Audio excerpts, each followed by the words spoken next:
सचिव अँटिनिओ गटरेस यांनी म्हटलं आहे. जर्मनीचे माजी SPD नेते मार्टिन श्लूज यांनी गटरेस यांची ग्लोबल सोल्युशन समिट 2021 अंतर्गत मुलाखत घेतली. त्यावेळी ते बोलत होते.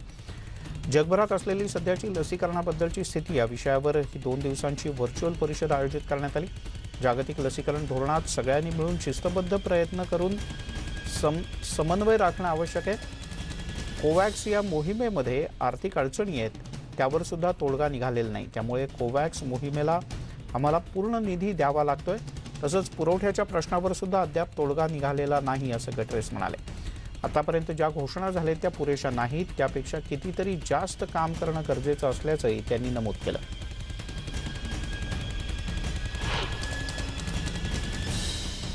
अमेरिकेमध्ये मेमोरियल डेच्या वीकेंड सुट्टीच्या निमित्तानं हजारो अमेरिकन नागरिक घराबाहेर पडलेत. कोरोनामुळे गेले अनेक महिने घरात अडकून पडलेले नागरिक आता विमान प्रवासासाठी जास्त पैसे द्यायला सुद्धा तयार आहेत. हॉटेल्स आणि गॅस पंपाच्या बाहेर रांगा लागलेल्या दिसत आहेत. गुरुवारी जवळपास 18 लाख नागरिकांनी विमान प्रवास केला अशी माहिती मिळते.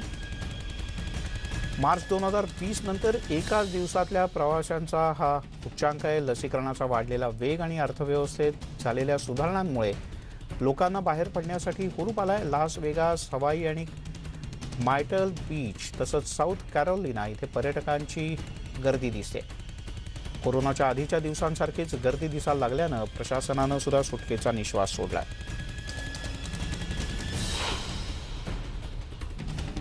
अमेरिकेतील मॅसेच्युसेट्समध्ये आणीबाणी उठवल्याच्या आदेशावर अखेर गव्हर्नर चार्ली बेकर यांनी सही केली. जवळपास 1 वर्षांपासून इथे असलेले निर्बंध 15 जून नंतर उठवले जातील.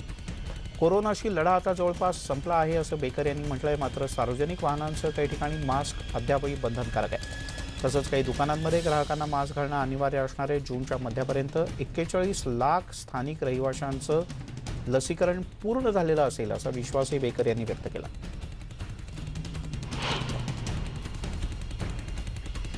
न्यूयॉर्क शहरातील मॅनहॅटनमध्ये हॅरी पॉटर थीमवर एक भलं मोठं स्टोअर उघडलं जाणार आहे. यामध्ये हॅरी पॉटरची पुस्तकं आणि सिनेमाचा खजिना असेल. पर्यटकांसाठी हे स्टोअर मोठं आकर्षणाचं केंद्र असेल. या 2 मजली पुस्तकांच्या दुकानात हॅरी पॉटर थीमवर आधारित पुस्तकं आणि अन्य विविध वस्तू ठेवण्यात येतील.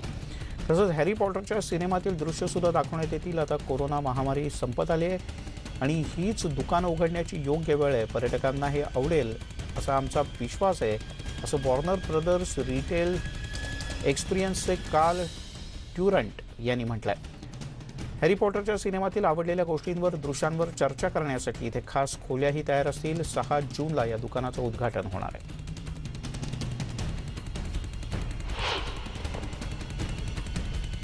अमेरिकेतल्या जॉर्जियामध्ये पोल्ट्री फार्मच्या कर्मचाऱ्यांनी कोरोनाची लस घेतली. या कर्मचाऱ्यांच्या कामाच्या ठिकाणीच त्यांना लस देण्यात आली. पिलग्रीम प्राईडच्या नर्सेसनं कम्युनिटी कार्यक्रमाच्या अंतर्गत हे लसीकरण केलं. कामामधून वेळ काढणं आणि अन्यत्र कुठे लसीकरणासाठी जाणं या कर्मचाऱ्यांसाठी अवघड होतं. त्यामुळेच त्यांच्या कामाच्या ठिकाणी लसीकरणाचा निर्णय घेण्यात आला.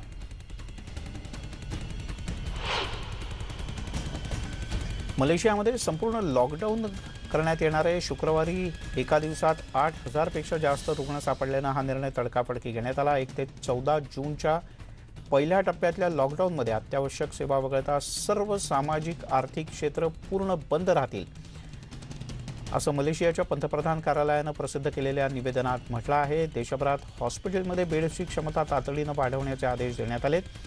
देशातील आरोग्य व्यवस्था कोलमडणार नाही यासाठी सरकार आवश्यक ती सर्व मदत करेल, असं या निवेदनात नमूद करण्यात आलं. लसीकरणाचा वेग आणि प्रमाण सुद्धा वाढवण्यात येणार आहे. लॉकडाऊनमुळे प्रभावित झालेल्या लोकांसाठी आर्थिक पॅकेज सुद्धा लवकरच जाहीर करण्यात येईल. जर रुग्णसंख्येत घट झाली तर दुसऱ्या टप्प्यातल्या लॉकडाऊनमधले नियम शिथिल करण्यात येतील.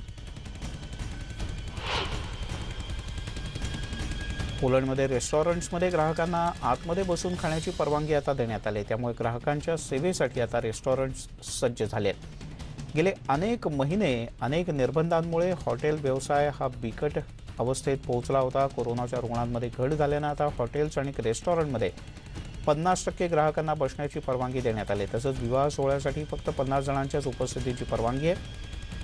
वॉर्सासारख्या शहरात रेस्टॉरंटमध्ये कर्मचारी विविध पदार्थ तयार करून, साफसफाई करून, सजावट करून आता ग्राहकांची वाट पाहत आहेत. गेले कित्येक महिने या सगळ्या साहित्यावर धूळ होती. काही क्रीडा स्पर्धांना सुद्धा त्यांच्या एरवीच्या क्षमतेच्या निम्म्याच संख्येनं प्रेक्षकांना परवानगी दिली जाऊ शकते.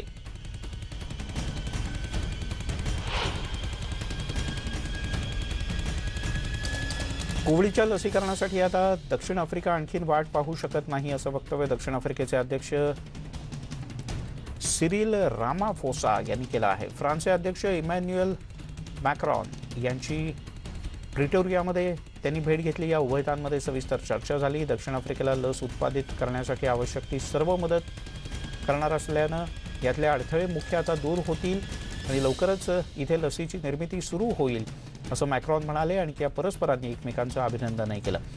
सध्या आफ्रिकेला जास्तीत जास्त लस पुरवणं हे महत्त्वाचं आहे, असंही मॅक्रॉन म्हणाले. आफ्रिकेत लसीकरण अत्यंत संथ गतीनं सुरू आहे. आता त्याला वेग मिळेल असा विश्वास दोन्ही प्रमुखांनी व्यक्त केला.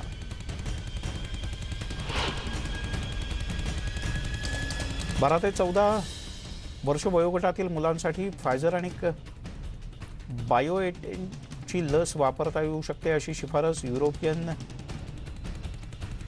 मेडिसिन्स एजन्सीनं केली आहे. शुक्रवारी याबद्दलची घोषणा करण्यात आली. डिसेंबरमध्ये 16 वर्षावरील सर्वांसाठी लसीची परवानगी देण्यात आली होती. आतापर्यंत 27 देशांमध्ये 173 मिलियन लस देण्यात आल्या आहेत. कोरोनाशी लढण्याकरता 12 ते 15 वर्षाच्या मुलांना लस देण्याची परवानगी देणं ही कोरोनाच्या लढ्यातलं अतिशय महत्त्वाचं पाऊल असल्याचं या समितीचे अध्यक्ष मॅक्रो कॅवेलारी यांनी म्हटलंय. या वयाच्या मुलांना लस देण्यासंदर्भात आवश्यक ती सर्व माहिती युरोपियन युनियनच्याकडे उपलब्ध करून देण्यात आल्याचंही त्यांनी म्हटलं आहे. अमेरिका आणि कॅनडानं याआधीच 12 वर्षावरच्या मुलांचं लसीकरण सुरू केलंय.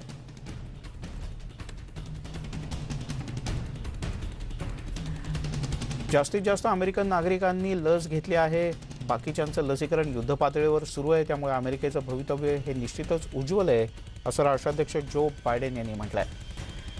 व्हर्जिनिया इथे त्यांनी भेट दिली. यानंतर त्यांनी हे वक्तव्य केलं. त्यांच्यासोबत फर्स्ट लेडी डॉक्टर जिल बायडेन आणि व्हर्जिनियाचे गव्हर्नर राल्फ नॉर्थहॅम हे देखील उपस्थित होते.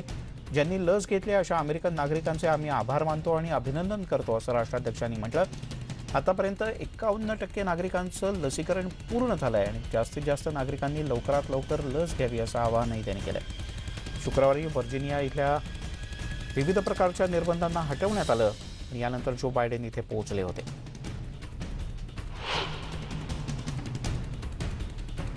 अमेरिकेचे राष्ट्राध्यक्ष जो बायडेन यांनी व्हर्जिनियातल्या गिर्यारोहण केंद्राला भेट दिली. आपण पदभार घेतल्यापासून देशानं प्रगती केली आहे, अशी टिप्पणी त्यांनी केली. अलेक्झांड्रिया इथल्या स्पोर्ट्स रॉक क्लाइम्बिंग सेंटरला त्यांनी भेट दिली. त्यांच्यासोबत फर्स्ट लेडी जिल बायडेन आणि व्हर्जिनियाचे गव्हर्नर राल्फ नॉर्थम हे देखील उपस्थित होते.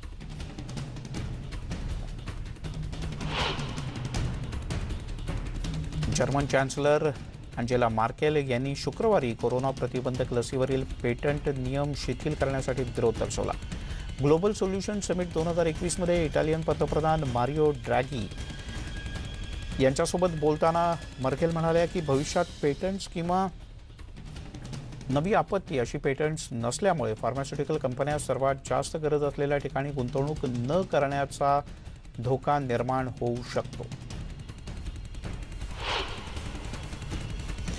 देशाच्या राजघराण्याशी संबंधित थाई संशोधन संस्थेनं शुक्रवारी सांगितलं की ते चीनच्या सिनोफार्मानं तयार केलेली कोरोना व्हायरसची लस खरेदी करून आयात करण्यासाठी तयार आहेत. कोरोनामुळे देश संकटातून जात असताना लसीच्या इतरही पर्यायांचा विचार केला जाऊ शकतो आणि याबद्दल तातडीनं निर्णय घेऊन कृती करण्यात येईल. जेव्हा इथल्या सरकारवर मोठ्या प्रमाणात टीका सुरू झाली तेव्हा बाहेरून लस आयात करण्याचा निर्णय घेण्यात आला.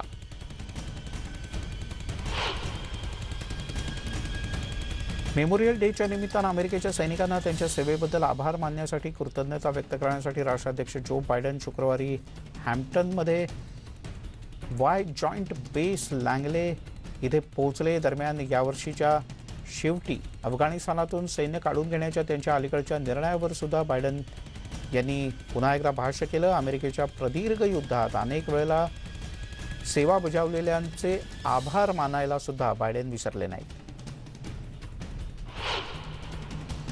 कॅपिटॉलवरील हल्ल्याबद्दलच्या चौकशीमध्ये व्हाईट हाऊसकडून स्पष्ट करण्यात आलं आहे की जो हल्ला झाला त्या हल्ल्याची पूर्ण चौकशी करण्याचं काम सुरू राहील. अध्यक्षीय निवडणुकीच्या दरम्यान ट्रम्प यांचा पराभव अमान्य करत ट्रम्प यांच्या समर्थकांनी कॅपिटॉलवर जोरदार हल्ला केला होता, तसंच इथे मोठ्या प्रमाणात तोडफोड सुद्धा केली होती.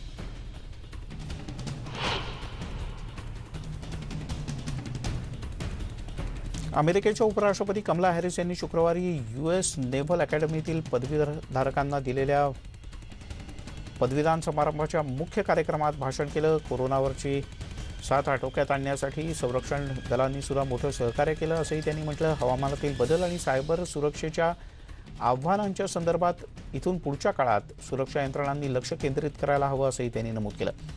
175 वर्ष जुनी ही संस्था आहे.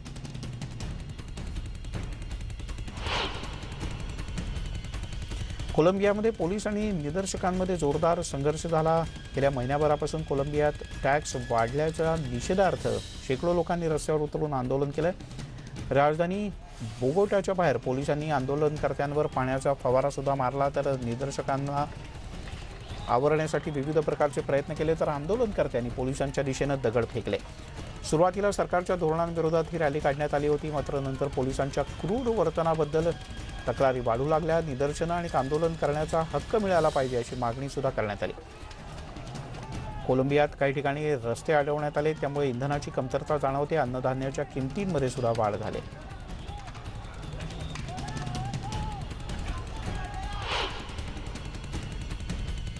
स्लोव्हेनियानं उजव्या विचारसरणीचे पंतप्रधान जेनेथ जान्जा यांच्या विरोधात शुक्रवारी निदर्शनं केली. राजधानी जुबलान्जामध्ये मध्यवर्ती चौकात जवळपास 20,000 जण जमले होते. सरकारनं राजीनामा द्यावा, पंतप्रधानांनी पायउतार व्हावं आणि निवडणुका घ्याव्यात अशा प्रकारची आग्रही मागणी आंदोलनकर्त्यांनी केली. काही कामगार संघटना आणि विरोधी पक्ष या निदर्शनात सहभागी झाले होते. सरकार माध्यमांच्यावर दबाव टाकत असल्याचा आरोप सुद्धा यावेळी करण्यात आला.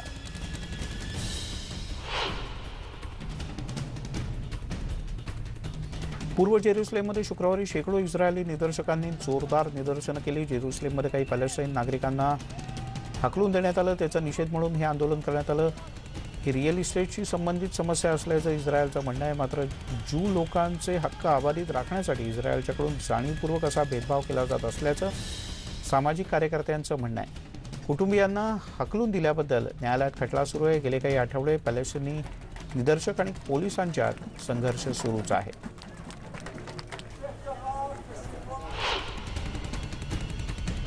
बुलेटिनमध्ये घेऊयात एक छोटासा ब्रेक, लगेचच परत येतोय.